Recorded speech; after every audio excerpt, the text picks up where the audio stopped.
لہٰذا کبھی مجھے اور کبھی انہیں کمپرومائز کرنا پڑتا تھا۔ مسز فیضان یعنی حسان کی والدہ روایتی ساس ہونے کے بجائے خاصی مختلف خاتون تھیں۔ دونوں بڑی بہوؤں کو انہوں نے بہت پہلے اپنی رضامندی اور خوشی سے علیحدہ کر دیا تھا۔ اپنا گھر اور اسے سجانے کے خواب ہر لڑکی دیکھتی ہے، لہٰذا اسے اس کا حق ملنا چاہیے، یہ ان کا کہنا تھا۔ میں ان کی سوچ سے نہ صرف متفق تھی بلکہ بے حد خوش بھی تھی، کیونکہ وہ بے حد سمجھدار اور حقیقت پسند خاتون تھیں۔ بسمہ انہیں دیکھتی اور ان کی باتیں سنتی تو یہی کہتی کہ مجھے تو امی کی دعا لگ گئی تھی، جبھی اتنے محبت کرنے والی سسرال ملی تھی۔ دونوں جٹھانیاں بھی بہت اچھی تھیں۔ دنیا کچھ لو کچھ دو کے مقولے پر چلتی ہے، لہٰذا چونکہ میں ان کے ساتھ ملنساری اور خوش دلی سے ملتی تھی، لہٰذا انہیں بھی مجھ سے کوئی شکایت نہیں تھی۔ وہ دونوں اپنے گھر خوش تھیں۔ بہت لکی ہو دیدی تم کہ تمہیں آنٹی جیسی ساس ملی ہیں، بسمہ اکثر مجھ سے کہتی۔ ایک ناصر کی امی ہیں، الگ گھر لینا تو ان کے نزدیک کفر ہے، گو کہ مجھے تو جوائنٹ فیملی سسٹم بھی برا نہیں لگتا، مگر یقین کرو گڑیا کو یہ سب مل کر بگاڑ رہے ہیں۔ میں اسے کسی غلط بات پر ڈانٹتی یا مارتی ہوں تو دادی اس کی حمایتی بن کر کھڑی ہو جاتی ہیں۔ نتیجہ یہ ہے کہ وہ دن بدن ضدی ہوتی جا رہی ہے۔ اس کا لہجہ شکایتی سے زیادہ متفکر ہوتا تھا۔ واقعی اولاد کی تربیت ہر ماں اپنی مرضی سے کرنا چاہتی ہے، ایسے میں اس طرح کی غلط مداخلت نہ صرف بچوں کے دلوں میں اختلافی پہلو پیدا کرتی ہے بلکہ انہیں خودسر اور بدتمیز بھی بنا ڈالتی ہے۔ میں بسمہ سے متفق ضرور تھی مگر اس کے معاملے میں کچھ کہہ نہیں سکتی تھی۔ 2 ہفتے کے لیے میں اور حسان بھی مری گئے۔ وہاں ہم نے خوب انجوائے کیا۔ برف پوش وادی میں برف کے گرونڈے بناتے ہوئے میری آنکھوں میں کئی خواب جاگے تھے۔ ایک فیملی ہوٹل میں ہمارے ساتھ والے روم میں آ کر رکی تھی۔ ان کا 1 سالہ خوبصورت گلگوتنا سا خوبصورت بچہ میری ساری توجہ اپنی طرف کھینچ گیا تھا۔ جب بھی باہر جاتے یا آتے لابی یا لاؤنج میں اس بچے کو دیکھتی تو حسان کو ضرور متوجہ کرتی۔ دیکھیں حسان کتنا پیارا بچہ ہے نا، میں نے اشتیاق کا مظاہرہ کیا۔ ہم اس وقت شاپنگ پر آئے ہوئے تھے۔ بہت اچھا ہے۔ میرے لیے گرم شال منتخب کرتے کرتے حسان پلٹے۔ بہت ہی خوبصورت ہے، میں نے جب تک وہ نظر آتا رہا اسے دیکھتے ہوئے بڑے جذب سے کہا تو حسان مسکرا کر مجھے دیکھنے لگے۔ تمہیں بچے بہت اچھے لگتے ہیں۔ واپسی میں ناہموار راستوں پر جب میں ان کے ہاتھوں میں ہاتھ دیے چل رہی تھی انہوں نے پوچھ لیا۔ سچ تو یہ ہے کہ میں اس وقت بھی اسی بچے کو یاد کر رہی تھی، جانے کیوں شادی کے بعد بچے پہلے سے بھی زیادہ اٹریکٹ کرنے لگتے ہیں۔ ان کا سوال مجھے چونکا گیا۔ ہاں، کیا آپ کو نہیں لگتے؟ میں نے اعتراف کر کے سوال بھی کر ڈالا۔ مجھے وہ جیسے سوچ میں پڑ گئے۔ میرا دل تیزی سے دھڑکنے لگا۔ گھبرا کر ان کو دیکھا تو وہ خوبصورت اور جاندار کہکہ لگا کر ہنس پڑے۔ لگتے ہیں بابا، مجھے بھی اچھے لگتے ہیں۔ میری پیلی پڑتی رنگت پر انہیں بڑی ہنسی آ رہی تھی۔ شکر خدا کا، میں نے رکا سانس بحال کیا۔ اپنی زندگی کی سب سے بڑی خواہش پر میں کوئی اختلاف برداشت نہیں کر سکتی تھی، مگر میرے خیال میں بچے 2 ہی اچھے کا مقولہ ٹھیک ہے۔ وہ متبسم ہو کر بولے تو میں جھیم کر سر جھکا گئی۔ کیوں، کیا خیال ہے فیملی پلاننگ والوں سے اتفاق کیا جائے کہ نہیں؟ جانے وہ مجھے چھیڑ رہے تھے یا سنجیدہ تھے، البتہ میں فیملی پلاننگ سن کر ہی منہ بنانے لگی۔ بھوک اور افلاس کے خوف سے کم اولاد رکھنے کی خواہش محض ناعاقبت اندیشی ہے۔ میں اس فضول فلسفے کی قائل نہیں، میں نے سر جھٹک کر قطعیت سے کہا۔ گویا کرکٹ کی ٹیم بنانے کا پروگرام ہے۔ وہ ہنسے مگر میں سنجیدہ رہی۔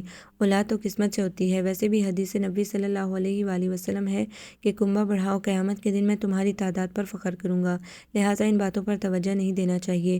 میں نے اپنا نقطہ نظر واضح الفاظ میں کہہ دیا۔ مگر یہ گورنمنٹ جو کہتی رہتی ہے اس کا کوئی اثر نہیں تم پر؟ وہ مسلسل مجھے زرچ کرنے پر تلے ہوئے تھے، مسکراتے ہوئے بولے گئے۔ بجائے قدرتی وسائل سے فائدہ اٹھانے اور وسائل پیدا کرنے کے انسان گھٹانے پر کمر بستہ ہیں۔ میری سمجھ میں تو ان کی منطق نہیں آتی۔ اللہ تعالیٰ روح کو زمین پر بھیجتا ہے تو اس کا رزق بھی بھیج دیتا ہے، کھانے کے لیے صرف پیٹ نہیں بلکہ کام کے لیے 2 ہاتھ بھی دیتا ہے، پھر بھلا انسانوں کو اس قدر پریشان ہونے کی کیا ضرورت ہے؟ میں مباحثہ پر اترتے ہوئے سنجیدگی سے مقررانہ انداز میں کہتی چلی گئی۔ جہاں تک کام کے لیے 2 ہاتھوں کا تعلق ہے تو بچہ پیدا ہوتے ہی تو کام کرنے نہیں لگتا، لہٰذا وہ ایک طویل وقت کے لیے دوسروں پر انحصار کرنے پر مجبور ہوتا ہے، اسی لیے بچوں کی زیادہ پیدائش معاشرے پر بوجھ بن جاتی ہے۔ حسان نے میری بات کے جواب میں کوٹ کی جیبوں میں ہاتھ ڈالتے ہوئے کہا تو میں نے حیرت سے سر اٹھا کر انہیں دیکھا۔ گویا آپ اس فلسفے کے حق میں ہیں۔ میرا استفسار کڑوا اور قدرے تلخ لہجے میں تھا۔ اس کے باوجود حسان بالکل نارمل رہے۔ نہیں، میں تمہارا ہم خیال ہوں اس معاملے میں، مگر کم اولاد ماں باپ کی زیادہ توجہ حاصل کرتی ہے، اسی وجہ سے ان کی شخصیت مضبوط بنتی ہے اور وہ ذہنی اور جذباتی ضروریات کے لیے محروم نہیں رہتے۔ اس پوائنٹ کے باعث میں کم بچوں کا قائل ہوں۔ وہ اپنا نقطہ نظر مجھے سمجھاتے ہوئے کہنے لگے۔ میں نے ان سے اختلاف نہیں کیا تو متفق بھی نہ ہوئی، البتہ اس بحث میں ہوٹل آ گیا اور موضوع کا رخ بدل کر سامان کی پیکنگ کی طرف مڑ گیا، کیونکہ 3 دن بعد ہمیں کراچی واپس لوٹ جانا تھا۔ واپس آ کر روٹین لائف شروع ہو گئی۔ شروع میں تو مجھے حسان کے بغیر گھر کاٹنے کو دوڑتا صبح سے شام کرنا مشکل ہو جاتا، مگر دھیرے دھیرے عادت ڈالنی ہی پڑتی ہے۔ البتہ حسان کا دن میں 2-3 بار فون آ جاتا تھا۔ حسان کے ساتھ بھی دھیرے دھیرے میری انڈرسٹینڈنگ ہوتی چلی گئی۔ یوں بھی گھر کے کام کاج جو کہ میں نے بخوشی اپنے ذمے لیے تھے مجھے مصروف رکھتے۔ شادی واقعی تبدیلی کا نام ہے۔ میں بھی اس کے زیر اثر آئی۔ شادی سے پہلے مجھے لوگوں خصوصاً انجان مردوں سے باتیں کرتے ہوئے سخت کوفت ہوتی تھی، مگر اب حسان کے دوست وغیرہ گھر آتے تو مجھے بھی حسان کے ساتھ بیٹھنا پڑتا، گو کہ ان کی بیگمات بھی ان کے ساتھ ہوتی تھیں، مگر مجھے ہمیشہ کی طرح شدید کوفت ہوتی جسے میں بمشکل کنٹرول کرتی۔ ایسے میں زیبی کی باتیں مجھے یاد آتی، کیسے وہ مجھے سمجھاتی رہتی تھی کہ اس ایڈوانس دور میں مجھے کس طرح سمجھوتا کرنا پڑے گا۔ خصوصاً حسان سے منگنی کرنے کے بعد تو اس کا وعظ گھنٹوں چلتا تھا، مگر وہ سب اس کے کہنے سے تو نہ سمجھ سکی۔ البتہ اب عملی زندگی میں قدم رکھنے کے بعد مجھے اپنے اندر بہت تبدیلی لانا پڑی تھی۔ اس روز میں حسان سے پوچھ کر امی کی طرف آ گئی، کیونکہ یہاں آئے مجھے پورا ہفتہ ہونے کو آیا تھا۔ مری سے واپسی کے بعد تو دعوتوں کا سلسلہ چل نکلا اور اس کے بعد مجھے فلو نے گھیر لیا، لہٰذا اب کہیں 20 دن بعد جا کر میں امی کی طرف آ گئی تھی۔ بسمہ کو بھی فون پر آنے کا بتا دیا تھا کہ وہ بھی آ جائے۔ انہیں کچن میں اکیلے کام کرتا دیکھ کر مجھے یکدم تعصب نے گھیر لیا۔ امی، اب آپ سیف کی شادی کر ڈالیں، میں نے بڑی سنجیدگی سے کہا۔ آپ اکیلی کس طرح یہ سارا کام کرتی ہیں؟ پورا گھر سنبھالنا بہت مشکل ہے، جانتی ہوں میں، مگر اب میں اتنی بھی ناکارہ نہیں ہوئی، کام چل ہی جاتا ہے۔ یوں بھی سیف نے صفائی، برتن، کپڑوں اور روٹی کے لیے تو کام کرنے والی رکھ چھوڑی ہے، بس سالن ہی تو پکانا ہوتا ہے مجھے۔ وہ دوپٹے سے ہاتھ صاف کر کے کچن سے باہر نکل آئیں، ساتھ ہی مجھے بھی آنے کا اشارہ کیا، گویا کہ سیف کی شادی کا پروگرام کینسل۔ انہیں مسکراتا دیکھ کر میں نے بچھیڑا، یہ پروگرام خود اس نے کینسل کیا ہے، تم سمجھاؤ مانتا نہیں، کہتا ہے میں اسٹیبلش ہونے کے بعد یہ سب سوچوں گا۔ امی نے اپنے بیڈ روم میں مصری پر بیٹھتے ہوئے کچھ اس لہجے میں کہا جیسے وہ سیف کو سمجھا سمجھا کر ہار مان چکی ہوں۔ آنے دے، اسے پوچھوں گی میں اچھی طرح سے، میں نے تیز لہجے میں کہا۔ تم دونوں بہنیں کوئی اچھی سی لڑکی دیکھ لو، پھر بات کرنا اس سے، امی نے مجھ سے کہا تو میں نے متفق ہو کر سر ہلا دیا۔ دوپہر میں سیف آیا تو میں اسے دیکھ کر مسکرائی۔ اس 1.5 ماہ میں وہ کس قدر سوبر اور ذمہ دار لگنے لگا تھا۔ ٹائی کی نوٹ ڈھیلی کر کے صوفے میں دھنستے ہوئے اس نے بیٹھ کر امی کو پانی کے لیے آواز لگائی۔ لو، لیمن اسکواش پیو۔ میں نے فریج سے جگ نکال کے گلاس میں اسکواش ڈالا اور اس کے پاس چلی آئی۔ میں تو سمجھا تھا کہ راستہ بھول گئی ہیں، وہ شرارت سے مجھے تنگ کرنے کو بولا۔ جی نہیں، میں کوئی راستہ نہیں بھولی تھی، جان بوجھ کر امی کو تنہا چھوڑا تھا تاکہ تم ان کے لیے کسی کا انتظام کر لو۔ ویسے تمہاری اطلاع کے لیے میں صبح سے آئی ہوئی ہوں، میں نے بھی اسی لہجے میں جواب لوٹایا۔ سیف نے مسکرا کر سر ہلانے پر اکتفا کیا، وہ میری بات سمجھ کر ٹالنے کے موڈ میں تھا۔ یار پلیز فی الحال تو کھانے کا انتظام کریں، گلاس خالی کر کے ایک طرف رکھتے ہی اس نے شوز اتارتے ہوئے کہا۔ بلا رہی ہوں میں بسمہ اور زیبی کو، وہ ہی مل کر کنونس کریں گی تمہیں، میں نے دھمکی آمیز لہجے میں اٹھتے ہوئے کہا تو وہ سنجیدہ سی نظریں اٹھا کر دیکھنے لگا۔ زیبی کو کیسے بلائیں گی؟ وہ محترمہ تو ہفتے بھر سے آفس سے غائب ہیں، اپنی نظروں کا زاویہ بدلتے ہوئے اس نے بتایا تو میں متفکر ہو اٹھی۔ کیوں؟ میرے لہجے میں تفکر کے ساتھ سخت بے چینی بھی تھی۔ پتہ نہیں، آپ خود معلوم کر لیں، اس نے کندھے اچکا کر لا علمی کا اظہار کرتے ہوئے کچھ اس انداز میں کہا جیسے وہ بھی اس کے لیے مسترد ہو۔ میں نے صرف ایک لمحہ اسے دیکھا اور پلٹ کر فون اسٹینڈ کی طرف آئی۔ زیبی کو میں نے شادی کے دنوں میں بھی سخت پریشان دیکھا تھا، بظاہر وہ خوب ہنستی، مگر اس کی آنکھوں کے سمندر میں ہم وقت طغیانی آئی رہتی تھی اور وہ ہیجان صرف میں محسوس کرتی تھی جو اس کے لاپرواہ رویے سے جھلکتا تھا۔ فون کوئی اٹھا نہیں رہا تھا، میرا دل گھبرا اٹھا۔ کھانے کے بعد میں نے امی سے اجازت لے کر زیبی کے یہاں جانے کا قصد کر ڈالا۔ حسان کو اتنی جلدی آنا نہیں تھا، لہٰذا میں نے فوراً ہی سیف کو بھی رضامند کر لیا۔ ہم جب زیبی کے گھر پہنچے تو خاصی خاموشی سی محسوس ہوئی۔ سیف میرے لا کہنے کے باوجود باہر سے ہی لوٹ گیا۔ زیبی کی ملازمہ مجھے ڈرائنگ روم میں لے آئی۔ زیبی کہاں ہے؟ وہ ٹھیک تو ہے نا؟ میں نے گھبراہٹ میں کئی سوال اس سے کر ڈالے۔ جی، ہم ابھی صاحب کو بھیجتا ہے، ملازمہ کچھ نظر چرا کر بولی اور فوراً منظر سے غائب ہو گئی۔ سلام کاکا جان۔ ذرا دیر بعد ہی کاکا جان اسٹک کے سہارے چلتے نظر آئے۔ دل تو میرا سیدھے زیبی کے کمرے میں جانے کو چاہ رہا تھا، مگر گھر کی خاموشی اور ملازمہ کا پراسرار رویہ مجھے متذبذب کر گیا، لہٰذا میں وہیں کھڑے ہو کر ان کے اندر آنے کا انتظار کرنے لگی۔ وعلیکم السلام، انہوں نے میرے سر کو تھپک کر تھکے تھکے لہجے میں کہا۔ زیبی کہاں ہے؟ ایک ہفتے سے وہ آفس بھی نہیں جا رہی، میں نے فوراً ہی کہہ ڈالا۔ اپنے کمرے میں ہے بیٹا، اب تم اسے سمجھاؤ کہ وہ سب کچھ بلانے کی کوشش کرے، آخر زندگی یوں تو نہیں گزرتی۔ میں جانتا ہوں کہ حادثہ چھوٹا نہیں، مگر ہمت تو کم نہیں پڑنی چاہیے۔ کاکا جان کا نحیف و ضعیف وجود مجھے بے حد پسماندہ لگا۔ کون سا حادثہ؟ میں دہل گئی، مگر وہ شاید میری گھٹی ہوئی آواز سن نہ سکے، تبھی کہہ گئے۔ عباد نے اسے چھوڑ کر اچھا نہیں کیا، میں جانتا ہوں، مگر اب گزرے وقت کو پلٹ کر تو نہیں لایا جا سکتا نا۔ ان کے لہجے میں اپنے کیے گئے فیصلے کا دکھ بول رہا تھا۔ مجھے لگا جیسے میرے ارد گرد دھماکے ہو رہے ہوں۔ عباد نے زیبی کو طلاق دے دی۔ مجھے کسی طور یقین نہیں آ رہا تھا۔ وہ اتنے بڑے کرب سے گزر رہی تھی، مجھے اندازہ نہ تھا۔ میں نے کچھ لمحے یوں ہی بے یقینی سے کاکا جان کو دیکھا اور بے اختیار ہو کر زیبی کے کمرے میں چلی آئی۔ گھٹنوں کو بازوؤں کے حلقے میں لیے وہ ماتھا ٹھکائے بیٹھی تھی۔ گھنگریالے بال کھلے ہوئے اس کے بازو اور پشت کو چھپائے ہوئے تھے۔ زیبی، میں نے اسے ٹوٹ کر پکارا، مگر میری آواز ڈیک پر گونجتی چترا کی غزل میں دب گئی۔ تو نہیں تو زندگی میں اور کیا رہ جائے گا، دور تک تنہائیوں کا سلسلہ رہ جائے گا۔ یہ بھی ہوگا وہ مجھے دل سے بھلا دے گا، مگر یہ بھی ہوگا خود اسی میں ایک خلا رہ جائے گا۔ غزل کے بول میری پلکیں نم کر گئے۔ میں آہستہ روی سے چلتی اس کے پاس چلی آئی۔ کون جانے، اسی لمحے زیبی نے خود کلامی کے انداز میں کہتے ہوئے سر اٹھایا، مگر وہ کسی غیر مرئی نقطے پر نظریں جمائے بیٹھی تھی۔ دائرے انکار کے اقرار کی سرگوشیاں، سب دھواں ہو جائیں گے، ایک واقعہ رہ جائے گا۔ چترا کی آواز ماحول پر چھائی ہوئی تھی۔ میں نے ڈوبتے دل سے آگے بڑھ کر ڈیک آف کر دیا۔ زیبی بے اختیار چونکی اور گھوم کر میری طرف دیکھا۔ دری وہ والیانہ انداز میں اٹھ کھڑی ہوئی۔ تم کب آئی؟ اس کا وہی مخصوص خود کو چھپا لینے پہ کمر بستہ انداز تھا۔ مجھے اس لمحے اس پر شدید غصہ اور شدید ترس آیا۔ کیسی ہو زیبی؟ میں نے بمشکل کہا۔ ٹھیک ہوں۔ اس نے زبردستی مسکرانے کی کوشش کی۔ میں نے ایک نظر بکھرے ہوئے کمرے اور اس کے شکن آلود کپڑے اور مزمل وجود پر ڈالی، اور دراصل کل سے شمیم نے صفائی نہیں کی۔ اس نے شاید میری نظر بانپ لی تھی۔ تبھی ملازمہ کو الزام دیتے ہوئے بولی۔ میں نے سنجیدہ نظروں سے اسے دیکھا۔ خیر تم بیٹھو تو، اور یہ بتاؤ کہ ٹور کیسا رہا؟ وہ نظریں چرا کر میرا ہاتھ تھام کر مجھے بھی بٹھاتے ہوئے بشاشت سے بولنے لگی، جبکہ آنکھوں میں نرمی بڑھتی ہوئی محسوس ہو رہی تھی۔ تم نے مجھے دوست کہا تھا زیبی، اور اس قابل بھی نہ سمجھا کہ شیئر کر سکو۔ میرے لہجے میں دکھ اور تاسف در آیا۔ زیبی قدرے حیران ہوئی، پھر ساری بات سمجھ کر ہونٹ کاٹنے لگی۔ میں تمہاری خوشیوں کے رنگ میں بنگ نہیں ڈالنا چاہتی تھی دری، ورنہ یقین کرو تمہارے علاوہ کون ہے جو میرے دل کے ناسور سے واقف ہے؟ وہ گہرا سانس بھر کر بولی تو میں نے بے ساختہ اسے سینے سے لگا لیا، اور جانے کب کا رکا سیلاب بہہ اٹھا۔ وہ اتنا روئی کہ ہلکان ہو کر رہ گئی۔ میں نے بھی اسے رونے دیا، اور اس کے علاوہ میں کر بھی کیا سکتی تھی؟ خود میرے آنسو میرے اختیار میں نہ تھے۔ عباد نے اسے چھوڑ دیا تھا۔ دکھ اس بات کا نہیں تھا، بلکہ دکھ تو اس لیے تھا کہ کسی کا فیصلہ کسی کی زندگی برباد کر گیا۔ زیبی سے گھر میں سبھی محبت کرتے تھے، لہٰذا سب کو ہی بے حد افسوس ہوا۔ حسان بھی مجھے افسردہ دیکھ کر بہت دکھی ہو رہے تھے۔ سبھی مجھے تسلی دے رہے تھے، مگر مجھ سے زیبی کے آنسو بھلائے نہ جاتے۔ اب میں نے اس کا کچھ زیادہ ہی خیال رکھنا شروع کر دیا تھا۔ بمشکل اسے آفس جانے کے لیے راضی کیا، پھر اس کے بعد روز اسے فون کرتی، کبھی ملنے چلی جاتی۔ وہ قدرے نارمل ہو گئی تھی۔ وقت سب سے بڑا مرہم ہے، کسی نے ٹھیک ہی کہا ہے۔ کم از کم زیبی بظاہر بالکل ٹھیک لگتی، گزرتے وقت نے اس کے بھی زخم شاید مندمل کر دیے تھے۔ وہ کچھ نارمل ہوئی تو مجھے بھی قرار آ گیا۔ اسی دوران بسمہ کے یہاں ایک عدد بیٹے کی ولادت ہو گئی۔ خوشی کی خبر تھی، لہٰذا میں اور حسان پہلی فرصت میں ہاسپٹل دوڑے۔ بسمہ کا بیٹا بہت خوبصورت تھا، گول مٹول سا۔ اسے گود میں لے کر میرے اندر یکدم محرومی کا احساس کروٹیں لینے لگا۔ ناصر اور بسمہ کی خوشی دیکھنے والی تھی۔ اب تو بسمہ کی ساس بھی اس کے ساتھ بے حد محبت اور شفقت سے پیش آ رہی تھی۔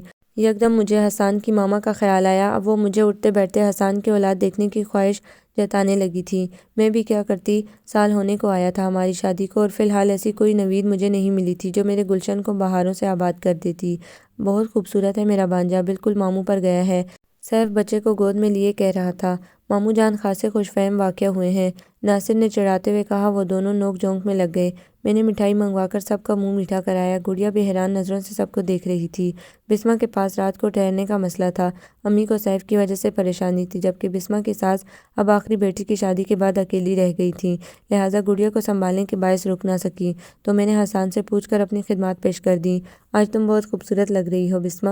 رات کو وہ بچے کو سلا کر اسے محبت سے دیکھ رہی تھی تو میں بلا ارادہ بول اٹھی۔ اس کے چہرے پر ممتا کے لازوال اور الوہی رنگ پھیلے ہوئے تھے۔ کیوں، آج ایسی کیا خاص بات ہے؟ وہ ہنس کر میری جانب متوجہ ہوئی۔ آج تمہارے چہرے پر ممتا کا تقدس جو ہے، میں نے جواب دیا تو وہ مزید ہنس پڑی۔ سنو، وہ ہنسی رو کر مجھ سے سرگوشیانہ انداز میں بولی، اب تم بھی مجھے اسی طرح کی تعریف کرنے کا موقع عطا کرو ڈیئر، تمہارے کمنٹس لوٹانے ہیں مجھے۔ اس کا لہجہ معنی خیز اور شوق تھا۔ میں بلش ہونے کے ساتھ ساتھ افسردہ بھی ہو گئی۔ خواہش تو میری اور حسان کی بھی یہی تھی، مگر سوائے دعا کے ہم کچھ نہیں کر سکتے تھے۔ بسمہ سوا مہینہ امی کے یہاں گزار کر جانے والی تھی کہ اس روز اس نے مجھے بلوا لیا۔ امی نے ہم دونوں کو اسی لیے بلوایا تھا کہ سیف کو شادی کے لیے راضی کریں، جس کو وہ گزشتہ سال بھر سے ٹال رہا تھا۔ اوکے، میں بات کرتی ہوں، میں نے عزم سے اٹھتے ہوئے کہا۔ تم بھی آؤ۔ میں نے بسمہ کو پیچھے آنے کا اشارہ کیا تو وہ نفی میں سر ہلانے لگی۔ میں نے بہت سمجھایا، اب تم بولو جا کر۔ اس نے صاف انکار کیا تو مجھے اکیلے ہی سیف کے کمرے کی طرف آنا پڑا۔ یوں بھی وہ بسمہ سے زیادہ مجھ سے بے تکلف تھا، دل کی بات کہہ ڈالتا تھا، اور آج تو عزم صمیم لے کر آئی تھی کہ وجہ انکار معلوم کر کے رہوں گی۔ سیف میں اندر آئی تو وہ رائٹنگ ٹیبل پر بیٹھا کچھ لکھ رہا تھا۔ میرے پکارنے پر گھوما۔ جی آپی آئیے نا، اندر آئیے۔ مجھے دروازے میں کھڑے اس پر سوالیہ نظر جمائے دیکھ کر وہ قدرے نروس ہوا۔ کیا آج رات یہیں رہنے کا پروگرام ہے؟ میرے اندر آنے پر اس نے گھڑی دیکھی۔ جی میں رہنے کے پروگرام سے آئی ہوں۔ تمہیں یہ بھی پتہ نہیں؟ امی اس قدر اکیلی ہیں کہ میری سمجھ نہیں آتا کہ بسمہ کے جانے کے بعد وہ کیا کریں گی۔ آج کل تو پھر بھی دل بہلا رہتا ہے ان کا۔ میں نے فوراً ہی تیز لہجے میں کہنا شروع کیا تو وہ جھیم کر سر کھجانے لگا۔ میرا خیال ہے کہ گڑیا کو جب تک اس کا اسکول میں ایڈمیشن نہیں ہو جاتا یہیں رکھ لیتے ہیں، امی کا دل بہلا رہے گا۔ اس نے اتنا احمقانہ مشورہ دیا کہ مجھے تاؤ آ گیا۔ لگتا ہے عقل بالکل ہی گھاس چرنے چلی گئی ہے تمہاری۔ امی کو نواسی کو نہیں، پوتے پوتیوں کی ضرورت ہے، سمجھے؟ اور اب ہم نے تمہاری شادی کا پکا ارادہ کر لیا ہے۔ ایک دو لڑکیاں بھی دیکھ رکھی ہیں میں نے۔ غصیلے تیوروں سے دیکھتے ہوئے باقاعدہ ڈپٹتے ہوئے اطلاع دی تو وہ سچ مچ بوکھلا گیا۔ فار ہیون سیک آپی، یہ سب آپ کیا کہہ رہی ہیں؟ ٹھیک کہہ رہی ہوں میں۔ امی کی شدید خواہش ہے بہو لانے کی۔ یا تو تم اپنی پسند بتاؤ یا پھر ہماری پسند کردہ لڑکی سے شادی کر لو، نہیں تو آئندہ ہم تینوں میں سے کسی سے بھی بات کرنے کی ضرورت نہیں۔ میں نے حتمی انداز میں کہہ کر اٹھتے ہوئے اسے وارننگ دی اور کمرے سے نکل آئی۔ وہ آپی آپی کہتا رہا مگر میں نے مسکرا کر سنی انسنی کر دی۔ بسمہ اور امی میری دھمکی سن کر مطمئن ہو گئی کیونکہ اس کے کارگر ہونے کے 100% چانسز تھے، اور واقعی صبح سیف مجھے اپنی پسند بتا کر حیران کر گیا۔ سیف کیا تم واقعی سیریس ہو؟ میں حیرت اور مسرت کے گرداب میں پھنس گئی تھی۔ اس نے قطعیت سے کہا، مگر اپنی پسند بتانے کی جرأت اس لیے نہیں کی کہ کہیں امی اور آپ لوگ مجھے انکار نہ کر دیں، اور زیبی کے علاوہ میں کسی کے بارے میں ایسا سوچنا بھی نہیں چاہتا۔ اس کا انداز سادہ مگر حتمی تھا۔ ترس کھا رہے ہو اس پر؟ میں نے کھوجتی نظریں اس پر جمائیں۔ مجھے بھی ایک ہی زندگی ملی ہے، اسے محض ترس کی نظر نہیں کر سکتا۔ اس کا جملہ بہت واضح تھا۔ میں ششدر رہ گئی۔ مگر مجھے امی اور آپ دونوں کے انکار کا خوف ہے۔ ہم انکار بھلا کیوں کریں گے؟ زیبی کے ساتھ جو کچھ ہوا وہ میں اچھی طرح جانتی ہوں، لیکن زیبی کے بارے میں کچھ نہیں کہا جا سکتا۔ میں نے اسے یقین دلایا، ساتھ ہی زیبی کی طرف سے خدشہ بھی ظاہر کر دیا۔ تو کیا آپ اور امی؟ سیف کی آنکھوں کی چمک مجھ سے مخفی نہیں تھی۔ انہیں میں منا لوں گی، بلکہ مجھے یقین ہے کہ وہ معترض نہ ہوں گی، مگر یہ بتاؤ زیبی سے بھی کچھ کہا ہے کہ نہیں؟ آپ سب کی مرضی کے بغیر میں اسے کوئی آس نہیں دلانا چاہتا، یوں بھی اس کا پہلا تجربہ ہی بہت تلخ ہے۔ سیف نے شانے چٹکتے ہوئے سنجیدگی اور آزادگی سے کہا، اور اب یہ کام آپ کو کرنا ہے۔ وہ بڑے مان سے بولا، مجھے؟ میں گھبرا کر پیچھے ہٹی۔ ایک میری گردن پتلی نظر آ رہی ہے تمہیں؟ میں نے مصنوعی غصہ دکھایا۔ پلیز آپی، دونوں طرف کا میدان اب آپ کو ہی مارنا ہے، وہ کہہ کر چلا گیا۔ امی اور بسمہ کو میں نے بتایا تو وہ چند لمحے متذبذب ہو گئیں۔ بسمہ کے تاثرات سے تو اقرار جھلک رہا تھا، البتہ امی متفکر تھی۔ آپ کو کوئی اعتراض ہے امی؟ میں نے ڈرتے ڈرتے سوال کیا، کیونکہ انکار سننے کی تاب نہ تھی مجھ میں۔ میں سیف کا مان رکھنا چاہتی تھی۔ امی نے مجھے چند ثانیے سنجیدہ نظروں سے دیکھا۔ نہیں، انہوں نے گہری سانس بھری، بلکہ افسوس تو مجھے اپنے آپ پر ہے کہ میں نے خود ایسا کیوں نہ سوچا، اور زیبی تو بہت پیاری اور مخلص بچی ہے، اس کے تو بہت احسان ہے ہم پر۔ امی کے لہجے میں ستائش اور احسان مندی دونوں ہی جذبے تھے۔ پلیز امی، آپ سیف کی خواہش کو زیبی کے احسان کا بدلہ یا رد عمل نہ سمجھیں، بلکہ یہ جذبہ تو اس کے اندر بہت پہلے سے پنپ رہا تھا، اور اب اسی بات کا یقین ہمیں زیبی کو دلانا ہے۔ میں نے کہا تو بسمہ نے بھی میری تائید کی۔ امی میرا موقف سمجھ گئی تھی۔ پاگل ہو گئی ہو؟ زیبی حسب توقع بری طرح بھڑک اٹھی۔ امی اور بسمہ باہر کاکا جان کے ساتھ بات کر رہی تھی۔ آج ہم سب اسی ارادے سے آئے تھے۔ میں زیبی کو زبردستی کمرے میں کھینچ لائی اور اسے ساری بات بتا دی۔ کوئی ضرورت نہیں مجھ پر احسان کرنے کی، ترس کھانے کی، مجھے اپنی بے لوث محبتوں کا بدلہ نہیں چاہیے۔ زیبی نے غصے سے مجھے گھورا۔ وہ میری توقع کے مطابق یہی کچھ سوچ سکتی تھی۔ پلیز زیبی، مجھے اپنی عزیز ترین شخصیت کی قسم ایسی کوئی بات نہیں، میں نے نرمی مگر بھرپور سنجیدگی سے کہا تو وہ ٹٹولتی نظروں سے مجھے دیکھنے لگی۔ میں نے نرمی سے اس کا ہاتھ تھام لیا۔ آئی سوئر زیبی، یہ سیف کی ہی نہیں ہم سب کی خواہش ہے، اور یقین کرو اگر عباد سے تمہارا نکاح نہ ہوا ہوتا تو سیف بہت پہلے تمہیں پروپوز کر دیتا۔ یہ بات مجھے آج ہی سیف کی ڈائری سے پتہ چلی تھی۔ دری، وہ متذبذب سی ہو رہی تھی، ہونٹ کاٹتے ہوئے اس کے چہرے پر بڑے نرم مگر گمبھیر تاثرات تھے۔ اوکے، اگر یقین نہیں آتا تو یہ پکڑو، سیف کی ڈائری پڑھ لو، بھری پڑی ہے اپنی ناکام محبت سے۔ میں ذرا باہر کا چکر لگا آؤں۔ میں نے خوشی سے چلکتے لہجے میں کہا اور ڈائری پکڑا کر جسے میں نے آج ہی سیف کی دراز سے اڑایا تھا باہر نکل آئی۔ کاکا جان نے اپنی رضامندی دے کر ساری بات زیبی پر ڈال دی تھی۔ امی اور بسمہ نے مجھے مستفسرانہ نظروں سے دیکھا تو میں نے لا علمی کے اظہار کے طور پر شانے اچکا دیے۔ اس روز تو ہم واپس آ گئے اور پھر پورے ہفتے ہم میں سے کسی نے بھی زیبی سے کانٹیکٹ نہیں کیا۔ میں اسے یکسوئی سے سوچنے کا وقت دینا چاہتی تھی۔ سیف نے بتایا کہ وہ آفس بھی نہیں آ رہی تھی۔ مجھے اندازہ تھا کہ وہ سخت اپسیٹ ہوگی، فیصلہ کرنے میں اسے کتنی دشواری محسوس ہو رہی ہوگی، مگر میں اس کی کوئی مدد نہیں کر سکتی تھی۔ کسی اور کا معاملہ ہوتا تو میں ضرور اس کے پاس موجود رہتی۔ ٹھیک ایک ہفتے بعد امی نے کاکا جان کو فون کیا تو انہوں نے زیبی کے اقرار کے بارے میں بتا دیا۔ ہم سب کی خوشی کا کوئی ٹھکانہ ہی نہ تھا۔ اس روز امی نے سب کو گھر پر جمع کیا۔ حسان اور ناصر نے مل کر خوب ہی سیف کو چھیڑا۔ کبھی وہ ان کا بڑا مذاق بنایا کرتا تھا، آج اس کے چہرے پر سکون اور خوشی کا راج تھا۔ ہم سب اس کی دائمی خوشیوں کی دعا مانگ کر رہ گئے۔ واپسی میں گھر آنے سے پہلے میں زیبی کے پاس گئی، اسے خوب ستایا اور پھر گھر لوٹ آئی۔ اب تو جیسے خوشیوں کی بہار اتر آئی تھی گھر میں۔ امی نے فوراً ہی شادی کی تاریخ رکھ دی۔ 2 مہینے میں یہ کام مکمل کرنا آسان نہ تھا۔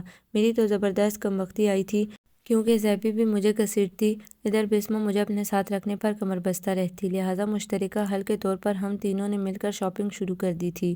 خوشی اور مسرت کا وقت واقعی پر لگا کر اڑ جاتا ہے۔ وہ 2 مہینے پتہ بھی نہ چلے اور سیف کی زندگی کا خوبصورت ترین دن بھی آ گیا۔ ہم دونوں بہنوں نے خوب نیک وصول کیے۔ کاکا جان اور امی نے بھی دل کھول کر خرچ کیا تھا۔ زیبی چونکہ ریزائن کر چکی تھی لہٰذا صرف سیف کو چھٹیاں لینی پڑی۔ زیبی کے آ جانے سے گھر میں رونق اتر آئی۔ اب میں اور بسمہ آتے تو بہت مزہ آتا۔ زیبی کے ساتھ دونوں کی دوستی تھی لہٰذا گھر میں کافی پرسکون ماحول بنا رہتا تھا۔ ہم نے بہت عرصے بعد بھرپور خوشی دیکھی تھی۔ پرانے تکلیف کے دن یاد کر کے کبھی کبھی بہت آزردہ ہو جاتے، ایسے میں ابو کی یاد بہت ستاتی۔ 3-4 ماہ ذرا اور آگے کھسکے تو امی نے مجھے پھپھو بننے کی خوشخبری سنا دی۔ واقعی میں مارے خوشی کے اچھل ہی پڑی۔ بس میں فوراً آ رہی ہوں۔ میں نے کریڈل پر ریسیور رکھا اور زیبی کو چھیڑنے کا دل ہی دل میں پروگرام بنانے لگی۔ خیریت تو ہے بیٹا؟ حسان کی ماما میرے چیخنے پر کمرے سے نکل آئیں۔ جی بالکل، ابھی ابھی امی نے بتایا کہ میں پھپھو بننے والی ہوں۔ مائی گاڈ، میں آج کتنی خوش ہوں ماما بتا نہیں سکتی۔ میں خوشی سے ان کے گلے میں جھول گئی۔ اللہ تمہیں بھی خوشی کا یہ دن دکھائے، آمین۔ وہ گہری سانس بھر کر بولیں تو میں چپ کی چپ رہ گئی۔ میرے دل پر جیسے گھونسا سا پڑا تھا۔ مجھے بھی تو اپنے مکمل ہونے کی خواہش تھی، مگر جب کسی اور کی زبان سے ایسی بات سنتی تو مجھے بہت آزردگی محسوس ہوتی تھی۔ زیبی کو دیکھ کر مجھے بسمہ کا خیال آ گیا۔ وہ بھی ممتا کے جذبے سے سرشار ایسی ہی نظر آتی تھی، بے حد خوش قدرے، شرمائی اور مطمئن۔ اپنی سونی گود کا خیال تو مجھے تھا، مگر اب یہ انتہائی شدت اختیار کر گیا تھا، سو میں نے بڑی شدت سے اللہ تعالیٰ کو پکارا، مگر اس کے گھر شاید ابھی دیر تھی جبھی میں ہنوز منتظر تھی۔ البتہ حسان کو دیکھ کر مجھے تعصب گھیر لیتا تھا، خصوصاً جب وہ دوسروں کے بچوں کو پیار کرتے، انہیں گھماتے پھراتے، مثلاً میری جیٹھانیوں کے بچوں کو یا بسمہ کے بچوں کو، تو میں نادم ہو جاتی، گو کہ اس میں میرا قصور نہ تھا، یہ سب تو قدرت کے کھیل ہیں، مگر میں پشیمانی محسوس کرتی تھی، گو کہ حسان کبھی بھی مجھے ایسی کوئی بات نہ کہتے جس سے مجھے اس کمی کا احساس ہو، مگر میں خود محسوس کرتی تھی کہ وہ اس کمی کو شدت سے محسوس کرتے ہیں، کیونکہ یہ فطری بات تھی۔ سیف کے بیٹے کا برتھ ڈے تھا، لہٰذا میں نے صبح ہی سے کام نپٹا لیے تھے۔ شام کو جانا تھا۔ حسان کی ماما کا کھانا بنا کر میں نے فریج میں رکھا اور آ کر سو گئی۔ چونکہ میں اور حسان ابھی تک 2 ہی تھے لہٰذا مجھے تیاری میں کوئی خاص مشکل پیش نہیں آئی تھی۔ ان کے کپڑے تیار ہینگ ہوتے تھے، سو میں اپنی تیاری ایک دم آرام سے کر لیتی تھی۔ حسان تھوڑا لیٹ ہو گئے تھے سو ہمیں دیر ہو گئی۔ جب میں پہنچی تو کیک کاٹنے کے لیے ہمارا انتظار ہو رہا تھا۔ زیبی نے خاص طور پر اون کو میری گود میں دے کر کہا کہ میں اس سے کیک کٹواؤں، تو میں احساس محرومی سے بری طرح تڑپ گئی۔ نہیں زیبی، یہ کام تمہارا ہے، خود کراؤ۔ میں نے بظاہر ہنستے ہوئے اون اس کو پکڑایا تو وہ مجھے دھمکیاں دیتی آگے بڑھ گئی۔ البتہ میرا دل رو پڑا تھا، اس کا یہ محبت بھرا رویہ میرے زخم ادھیڑ گیا تھا۔ پھر پورا عرصہ میں وہاں خود میں ہی گم رہی، اور جب واپسی کے لیے ہم گاڑی میں آ کر بیٹھے تو آنسو بے اختیار چھلک اٹھے۔ دریا، حسان نے بڑی شدت سے مجھے پکارا تو میں اور پھوٹ پھوٹ کر رونے لگی۔ پلیز دریا، یوں مت آنسو بہاؤ، مجھے تکلیف ہوتی ہے، جس احساس نے تمہیں آزردہ کیا ہے وہ مجھے بھی تو آزار پہنچاتا ہے، مگر کیا ہم سب قسمت سے لڑ سکتے ہیں؟ نہیں نا، تو پھر رونے کا فائدہ؟ وہ میرے آنسو صاف کرتے ہوئے افسردگی سے بولے تو میں ہونٹ کاٹ کر آنسو روکنے کی کوشش کرنے لگی۔ وہ بن کہے میرے آنسوؤں کا محرک سمجھ چکے تھے۔ پھر بہت سارے دن یوں ہی گزرتے چلے گئے۔ میرے پاس وقت گزارنے کے لیے کوئی مقصد نہیں تھا سوائے کوکنگ کے سارے کام ملازمہ کرتی تھی، سو میں نے بوریت سے اکتا کر اس کی چھٹی کر دی اور سارے کام اپنے ذمہ لے لیے۔ یوں دن بہت آسانی سے گزر جاتا اور رات تھکن کے باعث میں جلدی سو جاتی، ورنہ تو اکثر حسان آفس کے کام کی تھکان کی وجہ سے سو جاتے تھے اور میں جاگتی اپنے اکیلے پن پر گھٹتی اور آنسو بہاتی رہتی تھی۔ حسان نے کہا بھی کہ میں جاب کر لوں، مگر دل نہ مانا۔ میں تو شروع سے چار دیواری میں تحفظ محسوس کرنے والی لڑکی تھی۔ پہلے بھی قسمت کے چکر نے مجھے گھر سے باہر نکلنے پر مجبور کیا تھا، مگر اب میں کسی قیمت پر بھی گھر سے باہر نکلنا نہیں چاہتی تھی۔ ایک عام سی لڑکی ہوں، بہت عام سی سوچیں ہیں، ایک گھر ہو، دریچہ ہو، ایک پھول سا بچہ ہو۔ انتظار کرنا ہی طویل کیوں نہ ہو، کبھی تو ختم ہوتا ہی ہے، چاہے اس کا صبر آزما تکلیف دہ احساس یقین کے قدموں کو شل ہی کیوں نہ کر دے۔ مجھے بھی بہت بڑی خوشی کی نوید ملی تو میں کتنی ہی دیر ششدر ڈاکٹر منیزہ کو دیکھتی رہ گئی۔ آر یو شور ڈاکٹر بے یقینی نقطۂ عروج کو چھو رہی تھی، مگر جب اس نے میری رپورٹس میرے سامنے رکھی تو میں خوشی سے پاگل ہو اٹھی۔ اور پھر مجھے نہیں معلوم میں نے کلینک سے گھر تک کا فاصلہ کس طرح طے کیا۔ امی اور زیبی مجھے سینے سے لگائے ڈھیروں مبارکباد دے رہی تھیں۔ تھوڑی ہی دیر بعد حسان، ان کی ماما بسمہ اور ناصر بھی سیف کے ساتھ گھر پہنچ گئے تھے۔ میری خوشی چھوٹی نہیں تھی، بہت بڑی تھی۔ آج میں اپنی منزل کا تعین کر گئی تھی۔ حسان اور ان کی ماما مجھ سے زیادہ خوش نظر آ رہے تھے، بلکہ سبھی مسرور تھے۔ میری خیالی آنگن کا دکھ سب کا مشترکہ تھا۔ اب تو زیبی بھی دو بیٹوں کی اماں جانی بن گئی تھی۔ بسمہ کی گڑیا اور بیٹا بھی بڑے ہو گئے تھے، مگر میری قسمت کہ مجھے اس خوبصورت وقت کا اتنا طویل صبر آزما انتظار کرنا پڑا تھا۔ ماما نے جس طرح مجھے پیار کیا، میری ساری کرفتیں دور ہو گئیں۔ میں بے حد خوش تھی۔ بعض لوگوں کی قسمت میں واقعی سفر کرنا لکھا ہوتا ہے، اور میں بھی ان میں سے ہی تھی۔ بہت سا وقت میں نے دوسروں کی خاطر تکلیفیں سہی، پھر بھی میرا امتحان ختم نہ ہوا، مگر آج کا نتیجہ بہت خوبصورت تھا۔ وقت کا کام بہنا ہے، اور یہ سچ ہے کہ خوشی کے لمحے ہمارے ہاتھوں سے ریت کی مانند پھسلتے چلے جاتے ہیں۔ اس بات کا احساس مجھے اس وقت ہوا جب میں نے ہوش میں آ کر اپنے پہلو میں ایک نہیں بلکہ دو جڑواں خوبصورت بچے دیکھے۔ حسان میری طرف بڑھے تو میں سوالیہ ہو گئی۔ اسے کہتے ہیں بچت۔ میرا خیال ہے یہ دونوں پہلے آپ میں لگے ہوئے تھے، جبھی دیر ہو گئی۔ حسان کا چہرہ خوشی سے تمتما رہا تھا۔ ان کے جملے پر بے ساختہ قہقہ پڑا۔ ہم دونوں چونکے۔ دروازے سے سب پھولوں کے گلدستے تھامے چلے آ رہے تھے۔ میں اور حسان جھیم گئے۔ مبارکباد کا شور اٹھ کھڑا ہوا۔ امی اور ماما میرے پاس آ گئیں۔ دونوں نے ایک ایک بچہ اٹھا لیا۔ اس لیے کہا جاتا ہے دیر آید درست آید۔ چلو اچھا ہوا، دوبارہ زحمت اٹھانے سے بچت ہو گئی۔ بالکل، زیبی نے بھی تائید کی۔ وقت کم مقابلہ سخت تھا، لہٰذا یہ حکمت عملی بے حد مفید رہی۔ وہ دونوں میری گھورتی نگاہوں کی پرواہ نہ کرتے ہوئے بکے جا رہی تھیں، اور میں سوچ رہی تھی کہ میں نے تو ایک پھول سے بچے کا خواب دیکھا تھا، مگر اب یہ ننھے شگوفے میرے دامن میں رب نے ڈال دیے تھے۔ ہاں میرے مالک، تیرا لاکھ لاکھ شکر، واقعی تو بے نیاز ہے، تیری حکمتیں تو ہی جانے۔ سب لوگ خوب ہلا گلا مچاتے رہے۔ حسان نے پورے ہاسپٹل میں مٹھائی بانٹی، امی نے الگ شیرینی تقسیم کی۔ تھینک یو دریا، تم نے بہت تکلیف سہی، مگر ہم سب کو بہت بڑی خوشی دی ہے۔ تنہائی ملتے ہی حسان نے مجھ سے کہا، خوشیاں اور غم تو رب تعالیٰ نے اپنے ہاتھ میں رکھے ہیں حسان، جب چاہتا ہے نواز دیتا ہے، شکر گزار ہمیں اس کا ہونا چاہیے۔ میں نے ان سے کہا تو وہ سر ہلا کر مسکرا دیے اور پاس سوئے ہوئے بچوں کے ماتھے محبت سے چوم لیے۔ آپ کو یہ ناول کیسا لگا؟ کمنٹس میں اپنی رائے ضرور دیں۔ ہمارے چینل کو لائک کریں، سبسکرائب کریں، شیئر کریں۔